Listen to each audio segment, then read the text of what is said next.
చూసారా ఫ్రెండ్స్, ఇది వచ్చిందని కరివేపాకు కర్రీ లీవ్స్ చూస్తూ ఉంటే అబ్బా ఎంత బాగున్నాయో చూడండి, ఫ్రెష్గా ఉన్నాయి.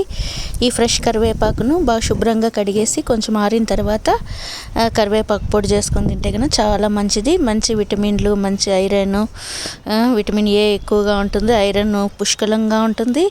ఇది తింటే చర్మం కాంతివంతంగా ఉంటుంది, ప్లస్ శిరోజాలు వెంట్రుకలు బాగా పెరుగుతాయి, ప్లస్ మంచి జీర్ణశక్తి ఉంటుంది. ఇవి ఎలా చేయాలో మీకు చూపెడతాను, కరివేపాకు పొడి ఎలా చేయాలో చూపెడతాను. ఫస్ట్ కరివేపాకు నీట్గా శుభ్రం చేసేసి కడిగి ఆరబెట్టేయండి. ఆ తర్వాత ఉద్దిబాయలు, శనగబాయలు, కొద్దిగా ధనియాలు, కొంచెం సాసవులు, జీలకర్ర, ఎండుమిరపకాయలు, తెల్లగడ్డ, ఉప్పు అన్నీ తీసుకోండి. కొంచెం దోరగా వేయించండి. ఆ తర్వాత పప్పులంతా ఫస్ట్ దోరగా వేయించిన తర్వాత కరివేపాకును కొంచెం దోరగా వేయించండి. దోరగా వేయించడం అంటే కొంచెం ఇట్లా నలిపితే కనుక క్రిస్పీగా వస్తుంది, అంత మాత్రం చాలు.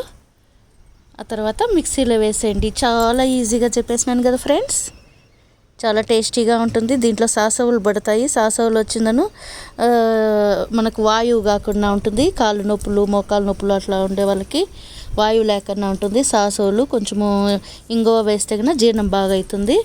అంతే ఫ్రెండ్స్, చాలా ఈజీగా కరివేపాకు పొడి చెప్పేసినాను. మీరు కూడా ఇంట్లో ట్రై చేసుకోండి. నేను కరివేపాకు పొడి, మునగాకు పొడి ఎప్పుడు ఇంట్లో స్టాక్ పెట్టుకొని ఉంటాను. రోజు వేడి వేడి అన్నంలోకి ఒక ముద్ద అట్లా పెట్టుకొని తింటే కనుక చాలా సూపర్గా ఉంటుంది. కరివేపాకు కొంతమందికి ఇష్టం ఉంటుంది తినడానికి, కొంతమందికి ఇష్టం ఉండదు. అలాంటప్పుడు మనం ఏం చేయాలంటే కరివేపాకు పొడి చేసేస్తే కనుక ఏదో రకంగా మన బాడీలోకి వెళ్ళిపోతుంది కరివేపాకు. కాబట్టి పొడి చేసి పెట్టుకోండి. మనకు ఎప్పుడైనా ఇంకా ఇడ్లీలోకి, దోశలోకి చట్నీ సరిపోనప్పుడు, లేదంటే ఎక్కడికైనా బయట వెళ్ళి వచ్చినప్పుడు కూడా మనకు రెడీగా ఉంటే కనుక బాగుంటుంది. ఒక 5 days, వారానికి ఒకసారి చేస్తాను. వారానికి ఒకసారి చేసి పెట్టుకుంటే ఫ్రెష్గా ఉంటుంది ఫ్రెండ్స్. వేడి వేడి అన్నంలో కొంచెం నెయ్యి వేసుకొని పప్పుల పొడి, కరివేపాకు పొడి ఒక ముద్ద, మునగాకు పొడి ఒక ముద్ద తింటే కనుక ఇంకా మనకు చాలా ఆరోగ్యానికి మంచిది. అందుకనేసి నేను ఈ టిప్స్ ఫాలో అవుతూ ఉంటాను. మీరు కూడా మీకు నచ్చితే ఈ టిప్స్ ఫాలో కండి. ఆరోగ్యమైన భోజనం తీసుకోండి, ఆరోగ్యంగా ఉండండి. హెల్తీ టిప్స్ ఫాలో కండి. మనం అంత ఎడ్యుకేటర్సే కదా ఫ్రెండ్స్, కాబట్టి వీలైనంత వరకు గ్రీన్స్ తింటే చాలా మంచిది.